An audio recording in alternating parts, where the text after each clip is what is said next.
Hi hello friends, welcome back to my channel. ಇಷ್ಟವಿಲ್ಲದ ಮದುವೆ ಭಾಗ 111. ತನಗಾಗಿ ಪ್ಯಾರಿಸ್ಸಿಂದ ಓಡಿ ಬಂದವಳು ತನ್ನನ್ನು ಭೇಟಿಯಾಗುವುದು ಬಿಟ್ಟು ಊರಲ್ಲಿದ್ದವರನ್ನೆಲ್ಲ ಭೇಟಿಯಾಗ್ತಿದ್ದಾಳೆ. ಸ್ಟುಪಿಡ್ ಗರ್ಲ್ ಅಂತ ಮನಸ್ಸಲ್ಲೇ ಅಂಜಲಿಗೆ ಜೀವ ಬೈದುಕೊಳ್ಳುತ್ತಿದ್ದರೂ ಇವತ್ತು ಗಿರಿಧಾಮಕ್ಕೆ ಬರ್ತಾಳೆ ಅಂತ ಸಾಹಿ ಹೇಳ್ತಾ ಇದ್ಲು. ಇನ್ನೂ ಬರಲಿಲ್ವಾ ಅಂತ ತನ್ನಲ್ಲೇ ಮಾತನಾಡುತ್ತಾ ಬಾಲಕೃಷ್ಣನನ್ನು ಯಾಮಾರಿಸಲು ಲ್ಯಾಪ್ಟಾಪ್ ಓಪನ್ ಮಾಡಿ ಕುಳಿತಿದ್ದನು. ತಕ್ಷಣ ಏನೋ ನೆನಪಾಗಿ ಗೋಡೆಯ ಮೇಲಿನ CCTVಯ ದೃಶ್ಯಗಳತ್ತ ಕಣ್ಣೊರಳಿಸಿ ಕಿಚನ್ನಲ್ಲಿ ತನ್ನವಳನ್ನು ನೋಡಿದವನಿಗೆ ಒಮ್ಮೆ ಹೃದಯ ಬಡಿತ ನಿಂತ ಅನುಭವವಾಗಿತ್ತು. ಅದೆಷ್ಟೋ ವರ್ಷಗಳ ಬಳಿಕ ತನ್ನವಳನ್ನು ನೋಡುತ್ತಿದ್ದೇನೇನೋ ಎನ್ನುವಂತೆ ಅವಳನ್ನು ಕಣ್ತುಂಬಿಸಿಕೊಳ್ಳುತ್ತಿದ್ದವನಿಗೆ ತಕ್ಷಣ ವಾಸ್ತವದ ಅರಿವಾಗಿ ಬಾಲಕೃಷ್ಣನನ್ನು ಗಮನಿಸಿ ಅವನೆದುರು ತನ್ನ ನಾಟಕ ಶುರು ಮಾಡಿದ್ದನು.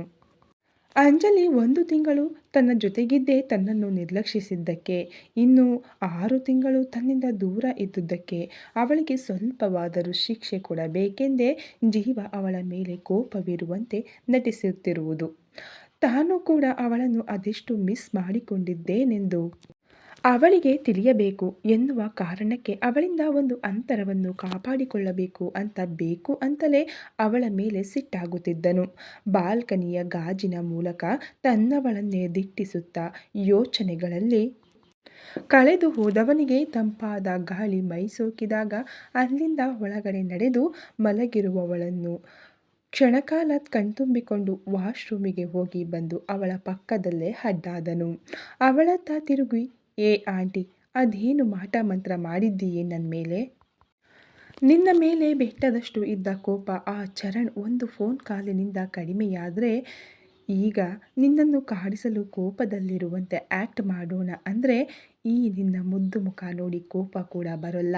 ಐ ಮಿಸ್ ಯು ವೈಫಿ ಅನ್ನುತ್ತಾ ಇನ್ನಷ್ಟು ಅವಳ ಬಳಿ ಸರಿದು ಅವಳ ಹಣೆಗೆ ಮುತ್ತಿಟ್ಟನು.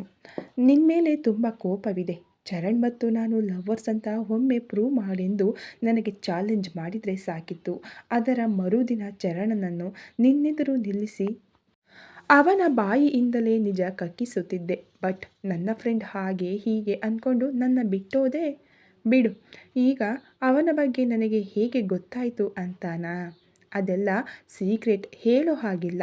ಎನಿವೆ, ಕೊನೆಗೂ ಆ ಊಸರವಳ್ಳಿ ಗೆಳೆಯನ ನಿಜ ಮುಖ ನಿನಗೆ ಗೊತ್ತಾಗಿ ನನ್ನಲ್ಲಿಗೆ ವಾಪಸ್ ಬಂದೆಯಲ್ಲ, ಅಷ್ಟೇ ಸಾಕು ನನಗೆ.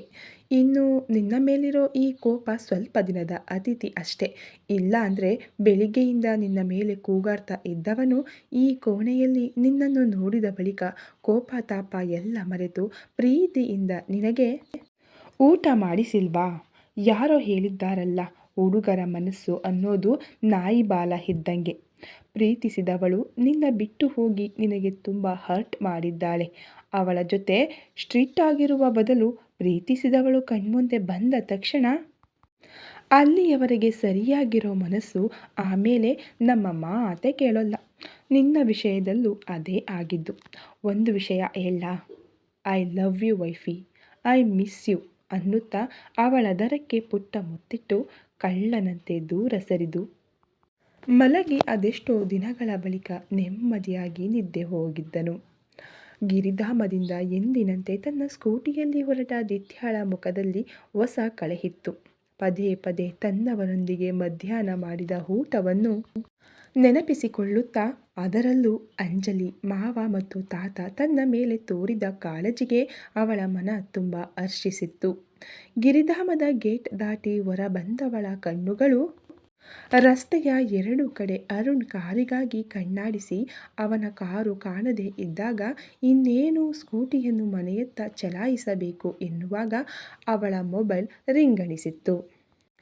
ಏ ಬಂಗಾರಿ, ನಾನು ಆಗಲೇ ನಿಮ್ಮ ಮನೆಗೆ ಬಂದು ನಿನಗಾಗಿ ವೆಯ್ಟ್ ಮಾಡ್ತಾ ಇದ್ದೀನಿ. ಸೊ ನನಗಾಗಿ ರೋಡ್ ತುಂಬ ಹುಡುಕುತ್ತಾ ಬರಬೇಡ ಎಂದವನ ಮಾತಿಗೆ ಮೊದಲ ಬಾರಿ ಅವಳ ತುಟಿ ಅರಳಿದರೆ ನನಗೆ ಅದೇನು ಬೈಬೇಕು, ನೇರವಾಗಿ ಬಂದು ಬೈದು ಬಿಡು, ನಿಧಾನವಾಗಿ ಬಾ ಅಂತ ಹೇಳಿ ಅರುಣ್ ಕಾಲ್ ಕಟ್ ಮಾಡಿದಾಗ ಮೊಬೈಲ್ ಬ್ಯಾಗ್ ಒಳಗಡೆ ಇಟ್ಟವಳಿಗೆ ಸದ್ಯಕ್ಕೆ ತನಗಾಗುತ್ತಿರುವ ಸಂತೋಷವನ್ನು ಅವನಲ್ಲಿ ಹೇಳಬೇಕೆನ್ನುವ ಅವಸರವಿತ್ತೇ ವಿನಃ ಇಷ್ಟು ದಿನ ತನ್ನೆಲ್ಲ ನೋವನ್ನು ಹೇಳಿಕೊಂಡ ರೂಪಾಳ ನೆನಪು ಆ ಕ್ಷಣ ಅವಳಿಗೆ ಆಗಲೇ ಇಲ್ಲ. ಅರ್ಧ ಗಂಟೆಯ ಬಳಿಕ ಮನೆ ತಲುಪಿ ಸ್ಕೂಟಿ ನಿಲ್ಲಿಸಿ ಹೆಲ್ಮೆಟ್ ತೆಗೆದವಳಿಗೆ ಬಾಗಿಲಿಗೆ ಹೊರಗಿ ಕೈಕಟ್ಟಿ ನಿಂತವನನ್ನು ನೋಡಿ ತನ್ನ ಲೈಫಲ್ಲಿ ಪ್ರತಿದಿನ ಹೀಗೆ ಇರುತ್ತಿದ್ರೆ ಎಂದುಕೊಂಡವಳು ತಕ್ಷಣ ತಲೆಕೊಡವಿ ತನ್ನನ್ನು ನೋಡುತ್ತಿರುವವನ ಕಣ್ಣೋಟವನ್ನು ಎದುರಿಸಲಾರದೆ, ಗುಡ್ ಈವ್ನಿಂಗ್ ಆರು, ಯಾಕೆ ಇಲ್ಲೇ ನಿಂತಿದ್ದೀಯ? ರೂಪ ಇಲ್ವಾ? ರೂಪಾ ಎನ್ನುವುದರೊಳಗೆ ಅವಳ ಕೈ ಹಿಡಿದು ತನ್ನತ್ತ ಎಳೆದುಕೊಂಡವನು ಡೋರ್ ಲಾಕ್ ಮಾಡಿ ಅವಳನ್ನು ಅದೇ ಬಾಗಿಲಿಗೆ ಆನಿಸಿ ಇನ್ನೊಮ್ಮೆ ಆರು ಅನ್ನು ಎಂದವನ ವರ್ತನೆಗೆ ತುಸು ಬೆದರಿದರೂ ಆ ಕಂಗಳಲ್ಲಿ ತನ್ನ ಮೇಲಿರುವ ಪ್ರೀತಿಯನ್ನು ಗಮನಿಸಿದವಳಿಗೆ ಇಷ್ಟು ದಿನಗಳಲ್ಲಿ ಅರುಣ್ ಏನು ಎನ್ನುವುದು ತಿಳಿದಿತ್ತು. ಇಂತಹ ಒಳ್ಳೆಯ ಹುಡುಗನಿಗೆ ತಾನು ಸಮನಾದ ಜೋಡಿ ಅಲ್ಲವೆಂದು ಅವಳ ಮನ ಎಂದೋ ನಿರ್ಧರಿಸಿ ಅವನಿಂದ ಒಂದು ಅಂತರ ಕಾಯ್ದುಕೊಂಡಿದ್ದಳು. ಆದರೆ ಈಗೀಗ ಅವನ ಪ್ರೀತಿಯ ಆಳದ ಪರಿಚಯ ದಿತ್ಯಾಳಿಗೆ ಆಗಿರುವುದರ ಜೊತೆ ತನ್ನ ಬಗ್ಗೆ ಎಲ್ಲವೂ ತಿಳಿದು ತನ್ನನ್ನು ಕಾಳಜಿ ಮಾಡುವ ರೀತಿಗೆ ಅವಳು ನಿಧಾನವಾಗಿ ಅವನೆಡೆಗೆ ಜಾರುತ್ತಿದ್ದರೂ ಕೆಲವೊಮ್ಮೆ ಇಂತಹ ಒಳ್ಳೆಯ ಮುಗ್ಧ ಹುಡುಗನ ಜೀವನ ತನ್ನಿಂದ ಹಾಳಾದರೆ ಎನ್ನುವ ಭಯದಿಂದ ತನ್ನೆಲ್ಲ ಭಾವನೆಗಳಿಗೆ ಬೇಲಿ ಹಾಕುತ್ತಿದ್ದಳು. ತನ್ನಿಂದ ದೂರ ಸರಿಯಲು ಹೋದವಳ ಕೈ ಹಿಡಿದ ಅರುಣ್ ಪುನಃ ಅವಳನ್ನು ಬಾಗಿಲಿಗೆ ಆನಿಸಿ ಅವಳನ್ನು ನವಿರಾಗಿ ಬಳಸುತ್ತಾ ಅವಳ ಕೊರಳಲ್ಲಿ ಮುಖ ಒದುಗಿಸಿದಾಗ ಅವಳ ಮೈ ಮನಸ್ಸಲ್ಲಿ ಭಾವನೆಗಳ ಝೇಂಕಾರವೆದ್ದಿತ್ತು. ಅವಳು ನಿಧಾನವಾಗಿ ಅವನನ್ನು ಬಳಸಿದಾಗ ಅವನ ತುಟಿ ಅಂಚಲ್ಲಿ ತನ್ನ ಪ್ರೀತಿ ಗೆದ್ದ ಖುಷಿಯ ನಗುವಿತ್ತು. ಅದೇ ಖುಷಿಯಲ್ಲಿ ಅವಳ ಕೊರಳ ಇಳಿಜಾರಿಗೆ ಮುತ್ತಿಟ್ಟಾಗ ಅವಳ ಉಸಿರಾಟದಲ್ಲಿ ಏರುಪೇರಾಗಿ ಆ ಹಿಡಿತ ಇನ್ನೂ ಬಲವಾಗಿತ್ತು. ಅದೆಷ್ಟೋ ನಿಮಿಷಗಳ ಬಳಿಕ ವಾಸ್ತವಕ್ಕೆ ಬಂದ ದಿತ್ಯ ಕಣ್ಬಿಟ್ಟು ತಾನಿರುವ ಸ್ಥಿತಿಯನ್ನು ನೋಡಿ ಬೆಚ್ಚಿ ಅವನಿಂದ ದೂರ ಸರಿಯಲು ಹೋದರೆ, ಪ್ಲೀಸ್ ಬಂಗಾರಿ, ಇನ್ನೊಂದು ನಿಮಿಷ ಅಷ್ಟೇ. ಇಷ್ಟು ದಿನ ಬರೀ ನಿನ್ನ ಕೋಪ ಬೈಗುಳ ಅಷ್ಟೇ ನೋಡಿದ್ದ ನನಗೆ ಈ ಕ್ಷಣ ನಿನ್ನಲ್ಲೂ ಫೀಲಿಂಗ್ಸ್ ಇದೆ ಎನ್ನುವುದು ತಿಳಿಯಿತು. ಥ್ಯಾಂಕ್ ಯು ಬಂಗಾರಿ ಅನ್ನುತ್ತಾ ಅವಳ ಹಣೆಗೆ ಮುತ್ತಿಟ್ಟು, ನನ್ನ ಬಗ್ಗೆ ನನ್ನ ಪ್ರೀತಿಯ ಬಗ್ಗೆ ನಿನಗೆ ಯೋಚಿಸೋಕೆ ಅದೆಷ್ಟು ಟೈಮ್ ಬೇಕಾದರೂ ತಗೋ, ಬಟ್ ಹಳೆ ಟೇಪ್ ರೆಕಾರ್ಡ್ ತರಹ ಹೇಳಿದ್ದೇ ಹೇಳಬೇಡ ಅನ್ನುತ್ತಾ ಅವಳಿಂದ ದೂರ ಸರಿದು ರೂಪ ಮಾರ್ಕೆಟಿಗೆ ಹೋದಳು ಅನ್ನೋದಕ್ಕಿಂತ ನಮ್ಮಿಬ್ಬರಿಗೆ ಪ್ರೈವೇಸಿ ಕೊಡಲು ಹೊರ ಹೋದ್ಲು ಅಂದ. ಸರಿ, ಬಿಸಿ ಬಿಸಿ ಕಾಫಿ ಮಾಡ್ತೀನಿ, ಹೋಗಿ ಫ್ರೆಶ್ ಆಗಿ ಬಾ ಅಂತ ಕಿಚನ್ನತ್ತ ಹೊರಟವನ ಕೈಯನ್ನು ದಿತ್ಯ ಹಿಡಿದಳು. ಏನಾಯ್ತು ಬಂಗಾರಿ, ಏನಾದರೂ ಹೇಳೋಕೆ ಇತ್ತಾ ಎಂದು ಕಾಳಜಿಯಲ್ಲಿ ಕೇಳಿದರೆ ಅವನ ಪ್ರತಿ ಮಾತು ಚರ್ಯಗೂ ಸೋಲುತ್ತಿದ್ದಳು. ಏನಿಲ್ಲ, ಕಾಫಿ ನಾನು ಮಾಡ್ತೀನಿ, ನೀನು ಕೂತ್ಕೋ ಅನ್ನುತ್ತಾ ಕಿಚನ್ನತ್ತ ಓಡಿದವಳನ್ನು ನೋಡಿ ನಸುನಕ್ಕು ಅಲ್ಲೇ ಇದ್ದ ಸೋಫಾದಲ್ಲಿ ಕುಳಿತನು. 10 ನಿಮಿಷಗಳ ಬಳಿಕ ಕಾಫಿ ಹಾಗೂ ರೂಪ ಹಾಟ್ ಬಾಕ್ಸ್ನಲ್ಲಿ ಇಟ್ಟಿದ್ದ ಸ್ಯಾಂಡ್ವಿಚ್ ಪ್ಲೇಟಿಗೆ ಹಾಕಿ ತಂದು ಅವನೆದುರು ಇಟ್ಟಳು. ತನ್ನ ಪಕ್ಕವೇ ಕೂರುವಂತೆ ತುಸು ಜರುಗಿ ಕೂತವನ ಮನಸ್ಸಿಗೆ ನೋವಾಗಬಾರದೆಂದು ಅವನ ಪಕ್ಕವೇ ಕುಳಿತು ಕಾಫಿ ಕುಡಿದರೆ, ಹೇಳು, ಯಾವ ವಿಷಯ ನನ್ನಲ್ಲಿ ಹೇಳಬೇಕು ಅಂದ. ಆಗಲೇ ಜೀವ ಮೂಲಕ ಎಲ್ಲ ಕೇಳಿ ತಿಳಿದುಕೊಂಡವನು ಪುನಃ ಅವಳಲ್ಲಿ ಕೇಳಿದನು. ನಡೆದ ಎಲ್ಲವನ್ನೂ ಹೇಳಿದ ದಿತ್ಯಾಳ ಕಂಗಳು ತುಂಬಿದ್ದವು. ಅಂತಹ ಪ್ರೀತಿ ಕಾಳಜಿ ತೋರೋ ಕುಟುಂಬದ ಮೇಲೆ ತಂದೆಯ ಮಾತು ಕೇಳಿ ಛೆ ಅನ್ನುತ್ತಾ ಪುನಃ ಹಳೆಯ ದಿನಗಳನ್ನು ನೆನೆದು ಕಣ್ಣೀರು ಹಾಕಿದವಳನ್ನು ಸಮಾಧಾನಿಸಿದಾಗ, ನಿಜಕ್ಕೂ ಆ ಫ್ಯಾಮಿಲಿಯ ಪ್ರೀತಿ ಬಾಂಡಿಂಗ್ ನೋಡಿದ ಪ್ರತಿ ಕ್ಷಣ ಅಪ್ಪನ ಮೇಲೆ ತುಂಬ ಕೋಪ ಬರುತ್ತದೆ. ಅಪ್ಪ ತಾತನಲ್ಲಿ ಕೇಳಿದರೆ ಅವರ ಪೂರ್ತಿ ಆಸ್ತಿಯನ್ನೇ ಕೊಡ್ತಿದ್ರು, ಅಂಥದ್ರಲ್ಲಿ ಅತಿ ಆಸೆಯಿಂದ ಎಲ್ಲ ಕಳ್ಕೊಂಡ್ರು, ನನ್ನನ್ನು ಅನಾಥೆ ಮಾಡಿ ಹೋದ್ರು ಅಂತ ಅಳು ಹೆಚ್ಚಾದಾಗ, ಉಶ್, ಅಳಬೇಡ ಬಂಗಾರ, ಫಾಸ್ಟ್ ಬಗ್ಗೆ ಮಾತು ಬೇಡ. ಇಷ್ಟು ದಿನ ಯಾರ ಪ್ರೀತಿ ಮಮತೆಗಾಗಿ ಕಾಯುತ್ತಿದ್ದೆಯೋ ಅದೆಲ್ಲ ನಿನಗೆ ಈಗ ಸಿಗ್ತಿದೆ. ಸೊ ಪ್ರೆಸೆಂಟ್ ಲೈಫನ್ನು ಎಂಜಾಯ್ ಮಾಡು ದಿತ್ಯ ಎಂದವನ ಕೈರಟ್ಟೆ ಹಿಡಿದು ಅವನ ಭುಜಕ್ಕೆ ತಲೆಯಾನಿಸಿದಳು. ಅದೆಷ್ಟೋ ನಿಮಿಷಗಳು ಮೌನದಲ್ಲೇ ಕಳೆದವು. ಅರುಣ್ ದಿತ್ಯ ನೋವಿನಾಳ ತಿಳಿದು ಬೇಸರವಾದರೂ ಅವಳ ಜೀವನದಲ್ಲಿ ಆಗಿ ಹೋದ ಘಟನೆಗಳನ್ನು ಅಳಿಸಲು ಅವನಿಂದ ಸಾಧ್ಯವಿಲ್ಲ. ಆದರೆ ಮುಂದೆ ಅದೇನೇ ಆಗಲಿ ನಾನೊಬ್ಬ ನಿನ್ನ ಪರವಾಗಿ ನಿನ್ನ ಹಿಂದೆಯೇ ಇದ್ದೇನೆ ಎನ್ನುವ ಭರವಸೆ ಅವಳಿಗೆ ನೀಡಬೇಕು ಎನ್ನುವ ನಿರ್ಧಾರಕ್ಕೆ ಆ ಕ್ಷಣ ಬಂದಿದ್ದನು. ಅರುಣ್ ಮೊಬೈಲ್ ರಿಂಗಣಿಸಿದಾಗ ದಿತ್ಯ ಕಣ್ಬಿಟ್ಟು ತಾನಿರುವ ಸ್ಥಿತಿಯನ್ನು ನೋಡಿ ತಕ್ಷಣ ಅವನಿಂದ ದೂರ ಸರಿದಳು.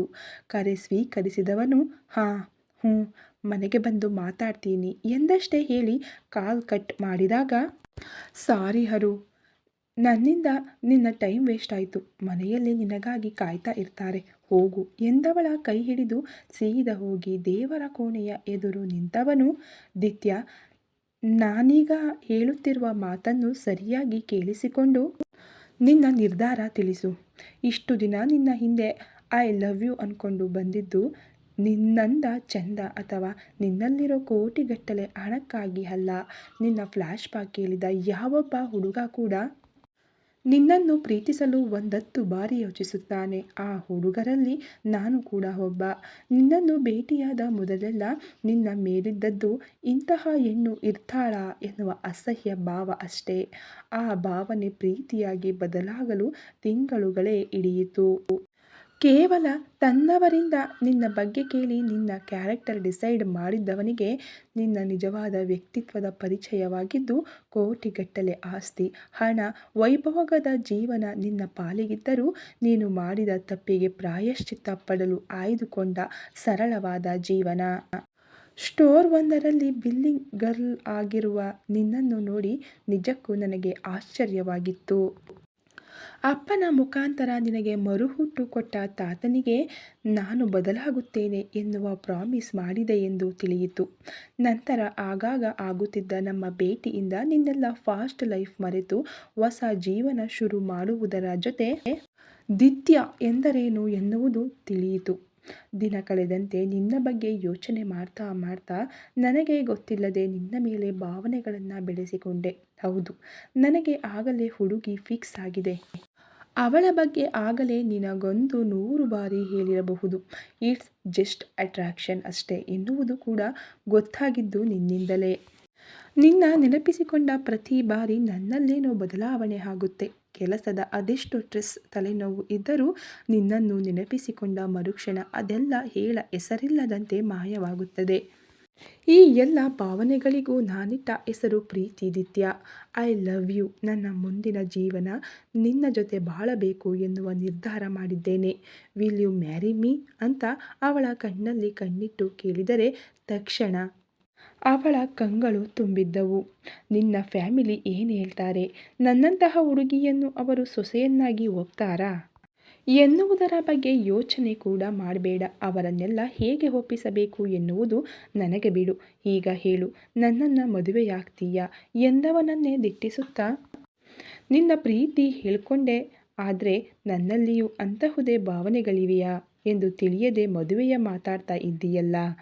ನಾನು ನಿನ್ನ ಪ್ರೀತಿಸ್ತಿಲ್ಲ ಅರುಣ್ ಅನ್ನುತ್ತಾ ಅವನ ಕಣ್ಣೋಟ ತಪ್ಪಿಸಿ ಹೇಳಿದರೆ, ಈಗೇನು ನೀನು ನನ್ನ ಲವ್ ಮಾಡ್ತಿಲ್ಲ, ಇಟ್ಸ್ ಓಕೆ. ನನ್ನ ಮದುವೆ ಆದಮೇಲೆ ಪೂರ್ತಿ ಜೀವನವೇ ಇದೆ ನಿನಗೆ ನನ್ನ ಪ್ರೀತಿಸೋಕೆ ಅಂತ ಕಣ್ಣು ಮಿಟಕಿಸಿ ಹೇಳಿದರೆ, ಐ ಆಮ್ ಸೀರಿಯಸ್ ಅರು ಅಂದಳು. ಜಸ್ಟ್ ಸ್ಟಾಪ್ ಇಟ್ ದಿತ್ಯ. ಮಿಸ್ಟರಿಂದ ಇಡಿಯಟ್, ಸ್ಟುಪಿಡ್ ಅಂತಿದ್ದೋಳು ನಂತರ ಅರುಣ್ ಅಂತ ಕರೆಯೋಕೆ ಶುರು ಮಾಡಿದೆ. ಈ 10 ದಿನಗಳಲ್ಲಿ ನಿನಗೆ ನಾನು ಅರುಣಿಂದ 6 ಆಗಿದ್ದೀನಿ ಅಂದರೆ ನಿನ್ನ ಈ ಬದಲಾವಣೆಯಲ್ಲೇ ಗೊತ್ತಾಗುತ್ತೆ ನೀನು ಕೂಡ ನನ್ನ ಪ್ರೀತಿಸ್ತಾ ಇರೋದು. ಈಗ ಹಾಗಲ್ಲ ಅರು, ನಾನು ಅನಾಥೆ, ನನ್ನ ಪಾಸ್ಟ್ ಅಂತೆಲ್ಲ ಸ್ಟೋರಿ ಶುರು ಮಾಡಬೇಡ. ಆಗಲೇ ಹೇಳಿದೆ ಅಲ್ವಾ, ನಿನ್ನ ಫಾಸ್ಟ್ ಪ್ರೆಸೆಂಟ್ ಎರಡನ್ನೂ ನೋಡಿ ನಮ್ಮ ಫ್ಯೂಚರ್ ಡಿಸೈಡ್ ಮಾಡಿರೋದು. ಪ್ಲೀಸ್, ಪ್ರೀತಿಸ್ತಾ ಇಲ್ಲ ಅಂತ ಸುಳ್ಳು ಹೇಳಬೇಡ. ನನಗೆ ನನ್ನದೇ ಆದ ಕನ್ಸ್ಟ್ರಕ್ಷನ್ ಕಂಪನಿ ಇದೆ ಅನ್ನೋದು ನಿನಗೂ ಗೊತ್ತಲ್ವಾ. ಅಷ್ಟು ದೊಡ್ಡ ಜವಾಬ್ದಾರಿ ನನ್ನ ತಲೆ ಮೇಲೆ ಇದ್ದರೂ ನಿನಗೆ ಟೈಮ್ ಕೊಡ್ತಿದ್ದೀನಿ. ನೀನು ಅಪ್ಸೆಟ್ ಆದಾಗಲೆಲ್ಲ ನಿನ್ನೆದುರು ಇರ್ತೀನಿ ಅಂದರೆ ನಿನಗೆ ಅನಾಥೆ ಅನ್ನೋ ಫೀಲ್ ಬರಬಾರ್ದು. ನನಗೇನಾದರೂ ಆದರೆ ನಾಳೆ ಅರುಣ್ ನನ್ನ ಜೊತೆಗಿರ್ತಾನೆ ಎನ್ನುವ ನಂಬಿಕೆ ನಿನಗೆ ಬರಬೇಕು ಎನ್ನುವ ಒಂದೇ ಒಂದು ಕಾರಣಕ್ಕೆ ನಾನು ನನ್ನೆಲ್ಲ ಜವಾಬ್ದಾರಿಗಳನ್ನು ಬಿಟ್ಟು ನಿನ್ನ ಬಳಿ ಓಡಿ ಬರುವುದು. ಈಗ ಹೇಳು, ನಾನು ನಿನ್ನ ಪ್ರೀತಿಸ್ತಿಲ್ಲ ಅಂತ ಅಂದಾಗ ಮೊದಲ ಬಾರಿ ಅವನ ಧ್ವನಿಯಲ್ಲಿನ ಕೋಪ ಕಂಡವಳಿಗೆ ಆ ಎಲ್ಲ ಮಾತುಗಳಲ್ಲಿ ತನ್ನ ಮೇಲೆ ಅವನಿಗಿರುವ ಪ್ರೀತಿಯನ್ನು ನೋಡಿ ಸೋತವಳು ಇಂದು ಮುಂದು ಯೋಚಿಸದೆ ಅವನದರಗಳಿಗೆ ಪ್ರೀತಿಯ ಮುದ್ರೆ ಒತ್ತಿ ಅವನೆದೆಗೆ ಹುದುಗಿದಳು. ಒಂದು ಕ್ಷಣ ಏನು ನಡೆಯಿತೆಂದು ಆಘಾತದಲ್ಲೇ ಇದ್ದ ಅರುಣ್ ತನ್ನೆದೆಗೆ ಹುದುಗಿದವಳನ್ನು ಬಳಸಿ ಅವಳ ನೆತ್ತಿಗೆ ಮುತ್ತಿಟ್ಟರೆ ತಲೆ ಎತ್ತಿ ಅವನ ಕಣ್ಣಲ್ಲಿ ಕಣ್ಣಿಟ್ಟು, ಐ ಲವ್ ಯು ಅರು, ಸಾರಿ, ನನ್ನಲ್ಲಿರೋ ಭಯ ನಿನ್ನ ಮೇಲೆ ಪ್ರೀತಿ ಇದ್ದರೂ ಇಲ್ಲವೆಂದು ಹೇಳಿಸಿತು. ಈ ನಿನ್ನ ಪ್ರೀತಿ ಕಾಳಜಿ ನನಗೆ ಲೈಫ್ ಲಾಂಗ್ ಬೇಕು. ಸೊ ನಿನ್ನ ಹೆಂಡತಿಯಾಗೋಕ್ಕೆ ನಾನು ರೆಡಿ ಎಂದರೆ ಅರುಣ್ ಖುಷಿಯಲ್ಲಿ ಅವಳನ್ನು ತನ್ನೆದೆಗೆ ಒತ್ತಿಕೊಂಡನು. ನಿಮಿಷಗಳ ಬಳಿಕ ಅವಳಿಂದ ದೂರ ಸರಿದ ದಿತ್ಯ. ಆರು, ಮೊದಲು ಮನೆಯಲ್ಲಿ ನಮ್ಮ ಪ್ರೀತಿಯ ಬಗ್ಗೆ ಹೇಳು. ಅವರು ನಮ್ಮ ಪ್ರೀತಿಗೆ ಒಪ್ಪಿದರೆ ನಂತರ ನಾನು ದಿನಕರ್ ತಾತನಲ್ಲಿ ನಮ್ಮ ಬಗ್ಗೆ ಮಾತಾಡ್ತೀನಿ. ಯಾಕಂದರೆ ನನಗೆ ಮರುಹುಟ್ಟು ಕೊಡುವುದರ ಜೊತೆ ನನ್ನವರು ಅನ್ನೋಕೆ ಇರೋದು ಅವರೊಬ್ಬರೇ. ಹಾಗಾಗಿ ನನ್ನ ಜೀವನದ ತುಂಬ ಮುಖ್ಯವಾದ ಮದುವೆಯ ನಿರ್ಧಾರಕ್ಕೆ ಅವರ ಒಪ್ಪಿಗೆ ಬೇಕು ಎಂದವಳ ಕೈಯಲ್ಲಿ ತನ್ನ ಕೈ ಬೆಸೆದರೆ ಆ ಕೈಯನ್ನು ಹಾಗೆಯೇ ತನ್ನ ತಲೆ ಮೇಲೆ ಇಟ್ಟುಕೊಂಡವಳನ್ನು ಅರುಣ್ ಗೊಂದಲದಲ್ಲಿ ನೋಡಿದರೆ, ನಿನ್ನ ಮನೆಯಲ್ಲಿ ನನ್ನನ್ನು ಒಪ್ಪದಿದ್ದರೆ ನೀನು ಅವರೊಂದಿಗೆ ಜಗಳ ಏನೂ ಆಡೋಲ್ಲ ಅಥವಾ ಮನೆ ಬಿಟ್ಟು ಬರುವ ಕೆಟ್ಟ ನಿರ್ಧಾರವಂತೂ ಮಾಡೋದೇ ಇಲ್ಲವೆಂದು ಪ್ರಾಮಿಸ್ ಮಾಡು ಎಂದವಳ ಮಾತಿಗೆ ಗಾಬರಿಯಿಂದ ಕೈ ಹಿಂತೆಗೆದುಕೊಳ್ಳಲು ಹೋದ ಅರುಣ್ ಕೈ ಗಟ್ಟಿಯಾಗಿ ಹಿಡಿದ ದಿತ್ಯ. ನೋ ಆರು, ಪ್ರತಿ ಬಾರಿ ನಿನ್ನ ಹಠವೇ ನಡೆಯೋಲ್ಲ. ಈ ಬಾರಿ ನನ್ನ ಮಾತು ಕೇಳು ಎಂದು ಗಟ್ಟಿಯಾಗಿ ಕಣ್ಮುಚ್ಚಿ ಅವಳ ತಲೆ ಮೇಲೆ ಕೈ ಇಟ್ಟು, ಓಕೆ, ನೀನು ಹೇಳಿದಂತೆಯೇ ಆಗಲಿ ಎಂದವನ ತುಂಬಿದ ಕಂಗಳೇ ಹೇಳುತ್ತಿದ್ದವು ಅದೆಷ್ಟು ಆಳವಾಗಿ ಅವಳನ್ನು ಪ್ರೀತಿಸುತ್ತಾನೆ ಎಂದು. ತಕ್ಷಣ ಅವನನ್ನು ಗಟ್ಟಿಯಾಗಿ ತಬ್ಬಿಕೊಂಡು, ಐ ಲವ್ ಯು ಆರು, ಈ ಪ್ರೀತಿ ಹೇಳಿಕೊಳ್ಳಲು ತಡೆಯಾಗಿದ್ದು ನಮ್ಮವರು ಅಂತ ಬಿಕ್ಕುತ್ತಾ ಅವನೆದೆಗೆ ಹೊರಗಿದಳು. ನಿಧಾನವಾಗಿ ಅವಳನ್ನು ದೂರ ಸರಿಸಿ, ಒಂದು ವೇಳೆ ಮನೆಯಲ್ಲಿ ಒಪ್ಪದೆ ಅನ್ನುತ್ತಾ ಅರುಣ್ ಮುಂದೇನು ಹೇಳುವ ಮೊದಲೇ ದಿತ್ಯ ಅವನದರಗಳಿಗೆ ಮುತ್ತಿಟ್ಟಾಗ ಇಬ್ಬರ ಕಂಗಳಿಂದಲೂ ಕಣ್ಣೀರು ಹರಿದಿತ್ತು. ಇಬ್ಬರಲ್ಲೂ ಆ ಒಂದು ಭಯ ಮೊದಲಿನಿಂದಲೂ ಮನೆ ಮಾಡಿದ್ದ ಕಾರಣ ಈಗಷ್ಟೇ ಒಂದಾದ ಇಬ್ಬರು ದೂರವಾದರೆ ಎನ್ನುವ ನೋವಲ್ಲಿ ಕಣ್ಣೀರಾಕಿದ್ದರು. ನಿಮಿಷಗಳ ಬಳಿಕ ಅವಳಿಂದ ದೂರ ಸರಿದ ಅರುಣ್, ಡ್ಯಾಡ್ ಕಂಡೀಷನ್ ನೋಡಿ ನಮ್ಮಿಬ್ಬರ ಬಗ್ಗೆ ಮನೆಯಲ್ಲಿ ಮಾತಾಡ್ತೀನಿ ಬಂಗಾರಿ, ಟೇಕ್ ಕೇರ್ ಅಂತ ಅವಳ ಹಣೆಗೆ ಮುತ್ತಿಟ್ಟು ಅಲ್ಲಿಂದ ಹೋದರೆ ಅವನ ಮನೆಯಲ್ಲಿ ಮದುವೆಗೆ ಒಪ್ಪದಿದ್ದರೆ ಎನ್ನುವ ಯೋಚನೆಯೇ ದಿತ್ಯಾಳನ್ನ ಕಣ್ಣೀರಾಕಿಸಿತ್ತು. ಮಾರ್ಕೆಟ್ ನೆಪ ಹೇಳಿ ಟೆರೆಸ್ ಸೇರಿದ ರೂಪ ಮೊಬೈಲಲ್ಲಿ ಕನ್ನಡ ಸಿನಿಮಾ ನೋಡುತ್ತಿದ್ದಳು. ಅರುಣ್ ಕಾರು ಹೋಗಿದ್ದನ್ನು ನೋಡಿ ಕೆಳಗಡೆ ಬಂದವಳಿಗೆ ದಿತ್ಯಾಳ ಅಳು ನೋಡಿ ಗಾಬರಿಯಾಗಿತ್ತು. ಅವಳನ್ನು ಸಮಾಧಾನಿಸಿ ಕುಡಿಯಲು ನೀರು ಕೊಟ್ಟು ವಿಷಯ ಕೇಳಿ ತಿಳಿದವಳು, ಅಕ್ಕ, ರಿಜಿಸ್ಟರ್ ಮ್ಯಾರೇಜ್ ಆಗಿ ನಿಮ್ಮವರ ಎದುರು ಹೋಗುಬಿಡಿ. ಒಪ್ಪಿದ್ರೆ ಫ್ಯಾಮಿಲಿ ಸಿಗುತ್ತೆ, ಇಲ್ಲಾಂದರೆ ಅರುಣ್ ಸರ್ ಇದ್ದಾರಲ್ಲ ಅವರೇ ನಿಮಗೊಂದು ಫ್ಯಾಮಿಲಿ ಆಗ್ತಾರೆ. ಅದು ಬಿಟ್ಟು ಅವರೊಪ್ಪಲ್ಲ ಇವರೊಪ್ಪಲ್ಲ ಅಂದ್ಕೊಂಡ್ರೆ ನಿಮ್ಮಿಬ್ಬರ ಲೈಫ್ ಹಾಳಾಗ್ಬಿಡುತ್ತೆ. ಒಬ್ಬಂಟಿಯಾಗಿ ಇರ್ತೀನಿ ಅಂತಿದ್ದೋರು ಅರುಣ್ ಸರನ್ನು ಪ್ರೀತಿಸಿದ್ರಿ. ಈಗ ನಿಮ್ಮನ್ನು ದೂರ ಇಟ್ಟಿರೋ ನಿಮ್ಮ ಫ್ಯಾಮಿಲಿಗೋಸ್ಕರ ಅಷ್ಟೊಂದು ಪ್ರೀತಿಸುವ ಹುಡುಗನನ್ನು ಕಳ್ಕೋತೀರಾ? ಬೇಡಕ್ಕ, ಪ್ಲೀಸ್ ಇನ್ನೊಮ್ಮೆ ಯೋಚನೆ ಮಾಡು ಎಂದವಳ ಮಾತಿಗೆ ನೋವಲ್ಲೇ ನಗುತ್ತಾ, ಯೋಚನೆ ಮಾಡಿಯೇ ಈ ನಿರ್ಧಾರ ತೆಗೆದುಕೊಂಡಿರೋದು. ಊಟ ಬೇಡ ನನಗೆ, ಹಾಲು ಮಾತ್ರ ಸಾಕು, ಆಮೇಲೆ ರೂಮಿಗೆ ತಂದು ಕೊಡು ಎನ್ನುತ್ತಾ ದಿತ್ಯ ಭಾರವಾದ ಹೆಜ್ಜೆಯನ್ನಿಡುತ್ತಾ ತನ್ನ ಕೋಣೆ ಸೇರಿದಳು.